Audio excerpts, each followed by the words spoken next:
Alors ce soir, j'ai invité des super personnes qui ont des projets très proches du vélo, plus ou moins, mais qui vont les présenter. Donc vous avez un quart d'heure chacun, ensuite on ouvre la discussion à tout le monde, et puis on ira prendre un verre après. Peut-être qu'on pourra essayer la Google Glass aussi. Voilà, bonne soirée. Merci. Merci. Ludovic. Ouais. Je vais vous faire les deux premières slides sans avoir les images, mais c'est pas très important. La première slide, c'était juste pour mettre le titre et dire qui je suis. En fait, mon travail, c'est de travailler avec, avec des collectivités, des entreprises, des particuliers aussi, sur les questions de déplacement et sur les questions d'usage. C'est-à-dire comment faire pour que les gens s'approprient ou utilisent au mieux toutes sortes d'outils de mobilité. Souvent, on commence par les transports en commun, ensuite, éventuellement, on commence à s'intéresser à d'autres problématiques, parce que c'est souvent les transporteurs ou les gens qui orbitent les transports qui font appel à moi. Alors, voilà, tu peux mettre l'image en plein écran, et ensuite tourner le vidéo pour que je le mette sur le... Tu fais savoir si j'ai un genre... Ouais, comme ça marche bien.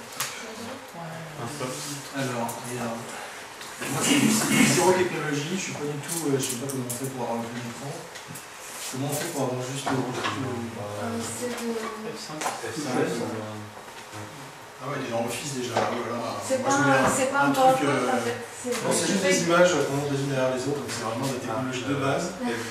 La galerie d'images et aperçu, tu vois, ça me suffit. Comme ça, je suis sûr que ça marche à peu près sur toutes les technologies, Mac, PC, Bon, et donc la deuxième chose que, si ça passe comme ça ira très bien. Ouais. Non, mais je vais évoluer avec ça. Voilà. Bon, alors la deuxième, donc là, ça c'est mon métier, et la deuxième chose c'est que j'ai fait écrire par Olivier qui est ici présent. Nous avons écrit avec Olivier et avec Marc Fontanès qui est mon partenaire depuis très longtemps sur à titre professionnel et à titre amical aussi. Marié maintenant. Quasiment marié. Si ce n'est qu'on a fait des enfants avec deux femmes différentes, mais sinon on est quasiment inséparables. Et donc on a écrit ce livre qui sert de support au rétroprojecteur, qui s'appelle Les transports de la planète et le citoyen, dont Olivier et moi-même avons quelques exemplaires ici. Alors la question que... Ah oui, alors maintenant c'est pas comme ça que ça marche, donc je trouve comment ça marche pour aller à la suivante. Attends, une flèche plus simple. On va faire un truc beaucoup plus simple que ça. Voilà, le truc de technologie zéro. Voilà. C'est vraiment la technologie de base, c'est sur tous les ordinateurs ce truc-là. Voilà. Donc la question que Valérie m'a demandé d'aborder, c'est pour ça que je voulais le faire en premier, c'est comment faire beaucoup plus en termes de déplacement, en termes de mobilité, en dépensant moins. Et évidemment, puisque ce soir on parle de vélo, la question de comment on inclut le vélo dans cette problématique. Alors d'abord, la première chose, c'est qu'il faut pour moi dresser un portrait de l'état des déplacements aujourd'hui en France. Et l'état des déplacements, c'est que le transport motorisé, qu'il soit en transport en commun, avec 27% de fréquentation en plus en 10 ans, ça c'est pour le territoire français, je ne parle même pas du territoire francilien, où c'est encore pire, un doublement du périmètre desservi par les transports en commun qui entraîne une baisse de 30% de la densité du territoire desservi, c'est-à-dire que le transport en commun va de plus en plus loin, mais donc de plus en plus dans des endroits où il n'y a pas grand monde. Et donc ça veut dire que ça coûte évidemment de plus en plus cher. Et malgré tout, malgré cette hausse de fréquentation, malgré cette hausse de couverture du territoire, il y a toujours quelqu'un pour dire oui mais moi je peux pas prendre le transport en commun parce que chez moi il n'y a pas de bus.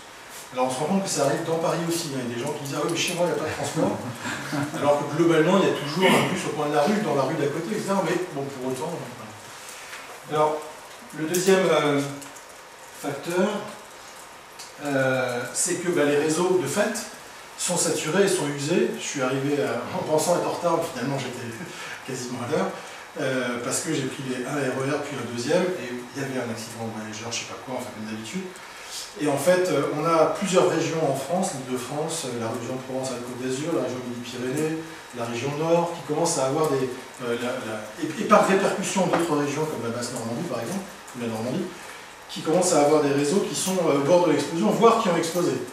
Si on prend le TER en PACA, alors le train express régional en Provence-Alpes-Côte d'Azur, vous avez à peu près 30% des trains qui sont pas à l'heure, qui sont annulés, qui sont reportés, etc. Bon, les RER en Ile-de-France, par exemple, c'est une autre illustration.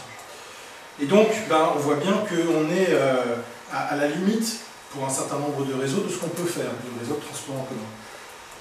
Donc, la solution, ça serait d'obtenir du report modal, et le report modal, ça veut dire faire que les gens... pardon, oui, j'ai oublié de dire que ce ne serait pas la solution, ce serait que les gens quittent les transports en commun, sauf que c'est pas vraiment ça dont on parle en ce moment. En ce moment, c'est plutôt, on essaie de les faire quitter leur voiture pour qu'ils aillent dans les transports en commun. Et donc, il y a cette sorte de mantra de report modal qu'on retrouve, donc les faire changer de mode de déplacement, qu'on retrouve dans tous les documents publics des collectivités qui disent report modal, report modal, report modal, comme si ça allait faire que tout d'un coup, pof, grâce à la magie du mantra, les gens passent de la voiture au transport en commun. Et d'ailleurs, c'est à tel point un mantra que dans toutes les études qui se vantent du résultat de fréquentation supplémentaire des transports en commun, aucune étude ne chiffre le report modal. Et pourquoi? Parce qu'il n'y en a pas. Très très peu. Quand il y en a, par exemple, à Aubagne, ils ont augmenté x7 le nombre de gens qui se déplacent en transport en commun depuis la mise en place de la gratuité, et ils ont diminué seulement de 1 par rapport à 7 le nombre de gens qui se déplacent en voiture. Donc ça veut dire qu'il y a 6 sur les 7 voyageurs qui prennent en plus les transports en commun. Il y en a un qui était dans la voiture avant et qui est passé au transport en commun, et il y en a 6 qui avant ne se déplaçaient pas ou se déplaçaient autrement, qui sont arrivés dans les transports en commun. Donc là, c'est un des rares cas où il y a réellement du report modal. Et le problème, d'ailleurs, on le voit dans les chiffres, c'est qu'entre 1982 et 2008, la seule part modale qui augmente en France, chiffre de l'INSEE, recensement à l'appui, la seule part qui augmente, c'est celle des véhicules motorisés individuels, la voiture et les motos. Jusqu'à quelle date? 2008.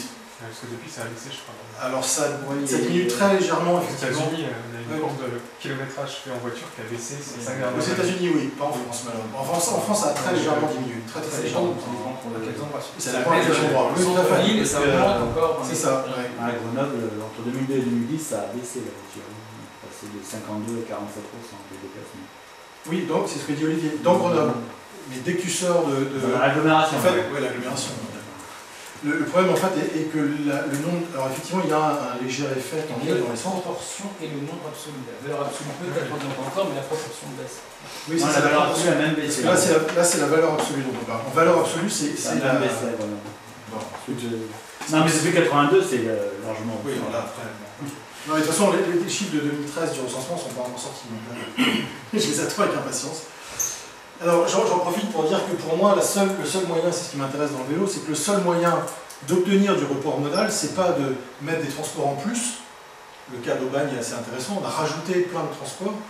C'est de remplacer un transport par un autre. Dans les années 60-70, on a fait ça en France, on a enlevé tous les tramways, on a enlevé tous les bus, une grande partie des bus, et on a mis des voitures à la place. Et comme par hasard, tout le monde s'est mis dans les voitures.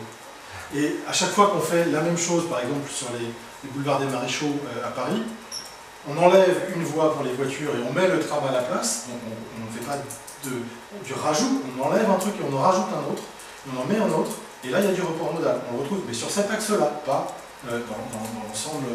Voilà. Et dernier problème, je le disais, la slide n'est pas dans le bon sens, c'est que si on obtenait du report modal de la voiture vers les transports en commun, on serait dans des réseaux déjà saturés, pour une grande partie d'entre eux, notamment dans les villes, et qui sont déjà déficitaires très largement. Et donc on rajouterait du déficit au déficit, ce qui n'est pas, vu l'état des collectivités, enfin vu l'état des budgets des collectivités, c'est pas idéal. Alors justement, le budget, non seulement l'état du budget des collectivités n'est pas très bon, mais la seule baisse connue ces 10 dernières années, et là je vais peut-être dire un truc qui va à l'encontre de ce qu'on imagine en général, c'est la tarification des transports en commun. Le prix de l'essence, il varie, mais il n'est pas en baisse ou il n'est pas en hausse, comme on dit souvent, voilà, il est assez variable, mais il reste sur quelque chose d'assez normal, enfin de plat finalement. Par contre, les transports en commun, ils ont perdu 4% en termes de prix, alors pardon, il faut que je précise, en argent constant, c'est-à-dire une fois qu'on enlève l'inflation. Ils ont perdu 4% en valeur de ticket et 7,2% pour les abonnements en euros courants, c'est ça, une fois qu'on enlève l'inflation.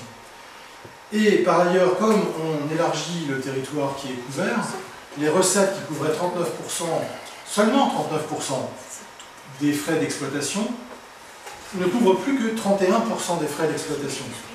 Et si en plus on met les frais d'investissement à l'intérieur, parce qu'il faut bien acheter les bus et construire éventuellement les couloirs de bus et construire les lignes de tram, et bien dans ce cas, le prix du ticket des transports en commun ne représente que 20% du prix réel d'investissement et d'exploitation des transports en commun. Et pourtant, à chaque fois qu'on interroge les voyageurs, ils disent c'est trop cher. Pourtant, ils ne payent que 1/5 du prix de ce que ça coûte réellement. Et quand on interroge les automobilistes, ils trouvent aussi que c'est trop cher, mais là, ils payent quasiment 80 à 90% du prix. Alors, il y a quelques exemples, Timo à Belfort, Vitalis à Poitiers, où les recettes ont augmenté grâce à une politique, notamment de démultiplication de l'offre en substitution, ce qui a permis que des gens, justement, basculent sur... Enfin, soit en substitution, soit simplement le fait qu'avant, il y avait un bus toutes les heures, donc ne le prenaient que ceux qui n'avaient pas le choix. Et en mettant un bus, par exemple, toutes les 10 minutes, d'ailleurs, ça coûte plus cher, mais simplement l'offre devient attractive, et donc, des gens montent dans le bus, alors qu'avant, ils disaient, bah non, moi, je préfère la voiture, je ne me déplace pas. Quand tu dis les automobilistes payent 80 à 90%, c'est quoi les 10% qui restent? Bah, toutes les déductions fiscales, les remboursements de frais professionnels, les aides de l'État pour acheter des voitures, etc. etc. Est-ce qu'on peut compter qu'en fait, ils payent encore beaucoup moins que ça parce qu'ils ne payent pas le coût écologique qu'ils imposent? Oui, mais dans les transports en commun non plus, donc là je dis hors, effectivement, le traitement des déchets. Voilà, tout ce qui est extérieur à l'usage même, du déplacement. Oui, parce que là, si on rentrait là-dedans... Alors, le dernier, pas le dernier, mais un point qui me paraît important, parce que justement, il y a une introduction au sujet de ce soir, c'est que le marché des déplacements est en plein boom, en pleine révolution. Jusqu'à présent, le marché des déplacements, c'était d'un côté les gens qui construisaient des routes et les gens qui mettaient des voitures sur les routes, et de l'autre côté, les gens qui construisaient des bus et des trains, et qui faisaient rouler les bus et les trains. C'était à peu près ça l'économie des déplacements. Et aujourd'hui, il y a une rencontre de tout un tas d'acteurs, notamment parce que les citoyens veulent pouvoir se déplacer facilement, sans forcément choisir un mode de déplacement. Et puis aussi parce que les technologies évoluent. Et donc, la conjoncture de l'évolution des technologies et de l'évolution des consommations fait que, par exemple, les constructeurs, les fournisseurs de services auto, je les appelle les malgré eux, mais ils sont obligés de changer leur modèle économique. Et Citroën, Renault, Toyota, etc. sont en train de mettre en place des systèmes d'autopartage, de mettre en place des systèmes de location de très courte durée, de mettre en place, d'acheter, plutôt de travailler à des partenariats avec des fournisseurs de transport en bus, etc., etc. Et ça, par exemple, l'exemple de Multicity, qui est un calculateur d'itinéraire de Citroën, qui permet des fois découvrir qu'on va plus vite à vélo. Alors, de la part d'un constructeur sur un trajet, vous dites je vais de là à là, et le calculateur d'itinéraire vous dit si vous y allez en voiture, tant de temps, si vous y allez en vélo, tant de temps, si vous prenez la voiture puis le vélo à tel endroit, et ça vous coûtera tant d'argent, etc. De la part d'un constructeur auto de dire à certains moments prendre le bus ou prendre le vélo, ça va plus vite. Et alors, la logique derrière, c'est de louer le vélo, de vendre le ticket de bus qui va avec. Mais ils le font un peu malgré eux. C'est pas les gens qui sont les porteurs du projet eux-mêmes, mais par contre les gens, l'entreprise dans son ensemble, elle est plus circonspecte. Après, il y a les incontrôlables, j'aime bien cette appellation, c'est ceux qui innovent malgré les règles qu'on veut, dans lesquelles on veut les contraindre d'entrer. Alors le VTC, donc l'équivalent, ça veut dire véhicule de transport, voiture de transport avec chauffeur, j'oublie à chaque fois, les Uber, les Yellow Cab, les gens comme ça, qui font dresser les cheveux sur la tête de tous les taxis, et pourtant ils ont une offre qui répond à un besoin. La preuve, c'est qu'ils se démultiplient, et on n'arrive pas à les contrôler. Donc on met des règles, puis on les casse, puis on change les règles, etc. pour essayer de les contrôler dans tous les pays, mais ça ne marche pas. Le covoiturage, même chose. On essaye là, le Sénat, en décembre, a fait une loi sur c'est quoi le covoiturage. Enfin, c'est dans le cadre d'un débat plus général, mais le covoiturage, la définition est assez simple, c'est deux personnes dans une voiture. À partir de là, ils font du covoiturage. Du voiturage, c'est tout seul, co, c'est à deux. Voilà. Et ben non, les sénateurs ont commencé à débattre, et puis ça devrait passer à l'Assemblée nationale, ou c'est passé à l'Assemblée nationale, est-ce que quand un mari et une femme sont dans une voiture, c'est du covoiturage? Même si c'est sa maîtresse, c'est bon. Ah voilà, si c'est sa maîtresse, ça va, si c'est... Enfin, avoir des trucs... Alors on essaye de... Voilà, et puis il y a tous les outils collaboratifs, et on va en parler évidemment plus tard, plus loin. et pas que moi. Surtout pas moi d'ailleurs en fait. Qui sont des outils intéressants parce que justement là on les contrôle pas, c'est des trucs qui viennent de tout le monde, des citoyens qui s'emparent d'une problématique et qui décident de bousculer cette problématique contre la planification, l'encadrement, la législation, etc. Enfin contre, en dehors de ce cadre. Et puis il y a ceux qu'on n'avait pas vu venir dans le secteur des transports, les Google, les Orange, etc., qui sont aussi sur les nouvelles technos. Pourquoi? Parce qu'eux, ils maîtrisent la data, tout ce qui est donné, ils maîtrisent les moteurs de recherche. Bon, Google pour les transports en commun en Ile-de-France, c'est pas encore génial. J'ai essayé de venir en regardant ce que Google me proposait. Il me dit non, non, il n'y a pas de possibilité de venir de Drancy à Montreuil en transport en commun. Bon, ça reste encore balbutiant, mais enfin, n'empêche qu'ils ont aujourd'hui une quantité de données et d'outils qui leur permettent de tracer, de savoir où les gens vont, qu'est-ce qu'ils font, etc. Orange, pareil. Et demain, ce qu'on suppose, et ce à quoi ils travaillent déjà aujourd'hui, c'est de mettre en place des systèmes qui permettraient d'acheter l'ensemble du trajet, de là où on part à là où on va, quel que soit le mode de déplacement qu'on utilise. Et d'ailleurs, je travaille moi pour la SNCF. La SNCF se dit, est-ce qu'on ne va pas devenir un sous-traitant Google ou un sous-traitant d'Orange? Vous imaginez le chamboulement pour eux, ce que ça représente. Voilà. Donc il y a une vraie problématique qui est en cours aujourd'hui, sauf que, et c'est là où moi j'interviens auprès des entreprises ou des collectivités avec lesquelles je travaille, il y a un certain nombre de freins à l'usage. Pour ceux qui ne savent pas utiliser les transports en commun, je vais pas m'apesantir dessus, pour ceux qui ont peur de la marche, qui pensent qu'ils ne peuvent pas, par exemple, qui pensent que leurs enfants ne peuvent pas aller à pied à l'école, ou pour ceux qui ont peur du vélo, qui ne savent pas en faire, qui ont peur, qui ont des appréhensions, etc., etc. Et puis il y a aussi un frein à l'usage à lever, alors un que je n'ai pas mis par rapport au vélo, qui est toute la question de l'appropriation, de l'achat, de la réparation, du réseau, du stationnement, ça je vais en dire un mot. Et puis la dernière chose, c'est pour les gens qui passent d'une ville à l'autre, comment faire pour, là où tout est fait pour la voiture, avec des panneaux qui disent allez par là, les GPS qui sont tout bien faits, etc. Comment faire pour que quand on passe d'une ville à l'autre, on arrive à vélo, à pied, en transport en commun, à se repérer très rapidement, aussi facilement que quand on est en voiture. Et alors, j'en arrive à ma quasi-conclusion, qui est sous forme de question.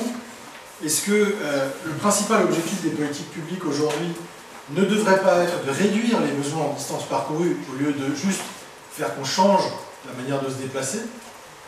Et là, je pense que le vélo a un rôle à jouer très fort, puisque à partir du moment où, au lieu de parcourir 15, 20 ou 30 km, voire plus en Ile-de-France, pour aller au travail, ou pour aller étudier, ou pour sortir, Disneyland par exemple, qui est la principale destination touristique en Europe, c'est à 30 bornes de Paris. Donc de fait, rien que ça, il faut faire 30 km. C'est exceptionnel.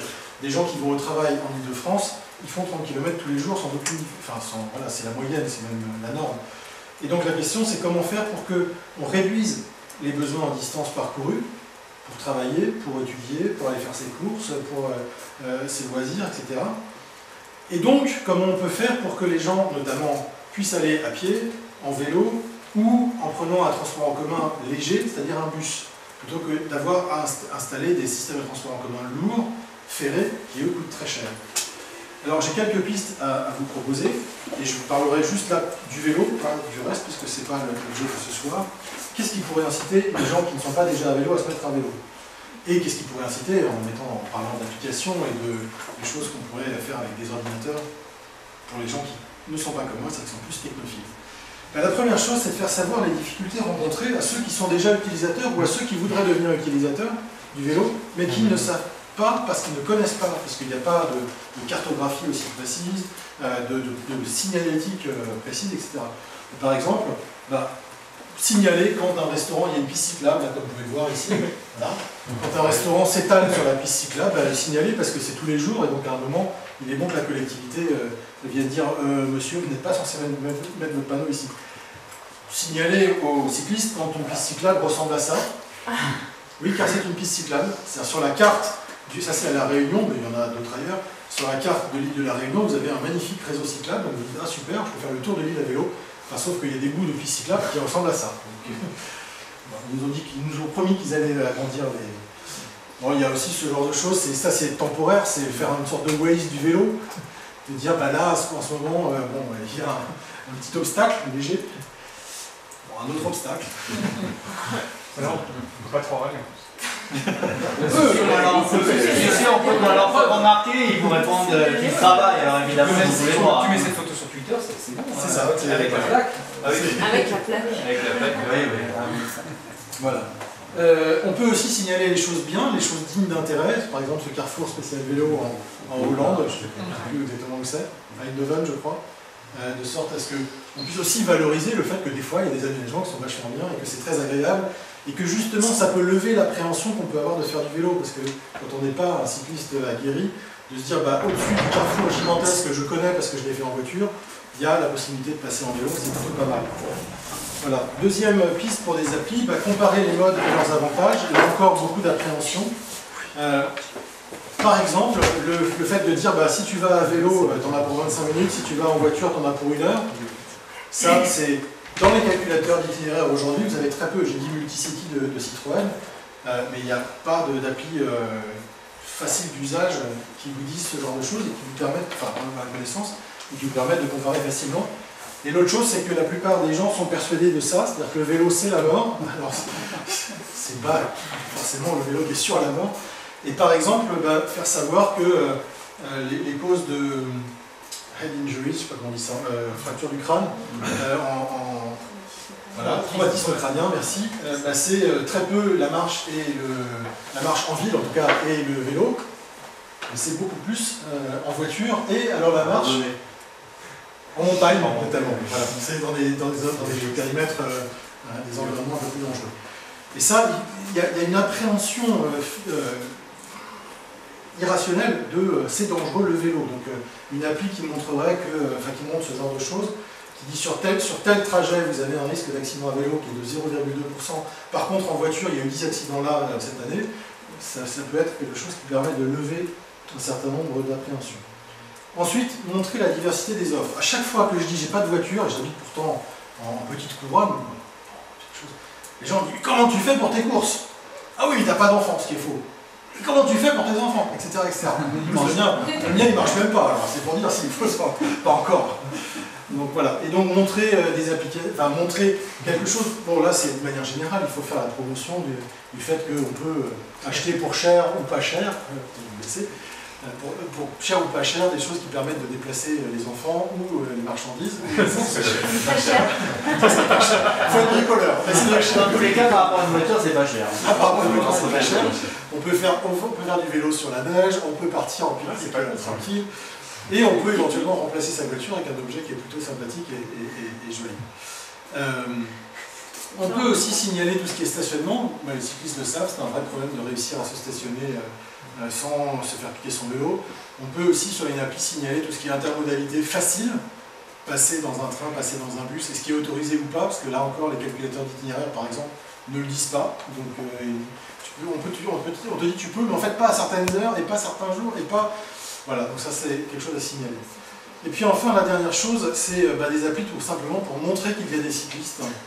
Parce qu'on ne sait pas les compter, les cyclistes. Et donc dans toutes les études, et dans les sous-estimes, et je travaille aujourd'hui pour un projet qui s'appelle Mobilize, qui a comme vocation de s'appuyer sur les applications, et j'attends avec impatience cette présentation de tout à l'heure pour voir dans quelle mesure je pourrais piquer quelques trucs ou m'associer, ou en tout cas m'inspirer, pour essayer de prendre les nouvelles technos pour avoir une meilleure connaissance des usages qui sont faits des déplacements sur un territoire donné. Et dans l'autre sens, proposer à ceux qui veulent se déplacer des outils qui leur permettent, notamment des outils collaboratifs, qui leur permettent de se déplacer mieux. Voilà, ça ouvre un champ des possibles assez grand, je pense, et donc je vais laisser la parole, après mes 23 minutes de parole, au suivant. Merci beaucoup. Merci. On ne connaît que les chiffres de Vélib. Alors, encore, c'est. non, on connaît quand même. Si à Paris, il y a officiellement, alors selon la ville de Paris, il y a 3% des trajets qui sont à vélo. 3%, si on s'en tient aux chiffres il y a quelques années, c'est plutôt 1% en fait. Donc c'est les chiffres officiels il y a quelques années, mais la ville de Paris dit que c'est passé à 3. Des fois, quand ils poussent un peu, ils disent que c'est 4, je ne sais pas. Et nous, là, ils mettent c'est des enquêtes, en fait, c'est des enquêtes qui sont faites auprès des gens, on ne compte pas nécessairement les gens dans la rue, on demande aux gens comment vous déplacez. C'est important le Un peu. Hein. Non, mais c'est les enquêtes ménage-déplacement. C'est ça, voilà, c'est ça. Les enquêtes ménage-déplacement. Comment C'est important le véhicule. Non, bien sûr, c'est quel que soit le. Oui, bien sûr. Les enquêtes ménage-déplacement, Quel que soit le type de on vélo. enquête sur des milliers de foyers et on leur demande vraiment chaque jour, vous vous déplacez comment. Non, pour Justement, chaque jour, c'est un bien le jour. problème. Ouais. Moi, on m'a pas demandé. Hein. C'est Oui, oui, que- mais justement, oui, je pense que ça compte pas tout. C'est bien le mais- problème, c'est qu'on mobilise et un travail pour compléter ou remplacer les enquêtes ménage-déplacement. Oui, parce que je pense Parce que que oui, les enquêtes ménage-déplacement, c'est c'est- tout complet. C'est une fois tous les 5 à 10 ans. Et un jour, on interroge 10, 15, 20, 30 000, 50 000 personnes selon la taille de la ville. Et on leur dit quels sont les déplacements que vous avez fait hier. Alors, enquête ménage-déplacement, c'est un truc un peu précis. C'est en fait c'est fait par un organisme de l'État et ça répond à une sorte de méthodologie. Et on fait ça dans les villes, ça coûte très cher. On fait ça dans les villes, effectivement. Chaque fois, vraiment. Ouais. Non, Et du coup, donc, là, Mobilis, qu'est-ce que vous pensez faire par rapport à... justement, l'idée, c'est, ce qu'on est en train d'investiguer là, donc je ne peux pas vous dire ce qu'on va faire, mais ce qu'on envisage de faire, c'est d'utiliser beaucoup plus tout ce qui est traçage avec les smartphones et éventuellement de compléter pour un certain nombre de publics via des tablettes, via des déclaratifs, des choses comme ça. Mais en échange d'un traçage, alors pendant un temps qui reste à Mais du coup, déterminer, avec des échantillons qui sont pas calibrés, qui sont... justement, c'est ce sur quoi on est en train de travailler, c'est d'avoir des échantillons qui soient calibrés. qui soient représentatifs. Soit on n'arrive pas à avoir une représentativité, et on le sait, et on dit voilà les publics qui nous manquent, et on complète par une étude qui permet d'avoir ces publics-là. Soit, et là c'est la partie que je suis en train d'investiguer, ces publics qui justement sont plutôt exclus des nouvelles techno, comment faire pour les équiper en nouvelles techno pour qu'ils ne soient pas exclus. Et là je suis en train de travailler dessus, mais je rends mes conclusions dans 15 jours. Vous un peu avez de 15 jours temps. de photos. Euh, non, parce que voilà, d'abord je peux encore Ah oui, m'inspirer bah oui. des choses. Du coup, il y a des idées à prendre. Et par ailleurs, on est censé développer une pré-application, enfin un prototype d'application, et on a un an pour le faire, donc il n'y a pas de... Ah oui, d'accord. Mais c'est à la SNCF, vous voulez faire des Non, pas du tout, c'est autre chose. Ah, ok, d'accord. Parce que comme tu dis que tu étais à la SNCF. J'ai dit que j'ai la SNCF comme client, mais Mobilis, c'est l'ADEME qui est le client. D'accord. Et la ville de Reims qui a basculé aussi. Je crois que Jonathan est prêt. C'est bon? Je te laisse.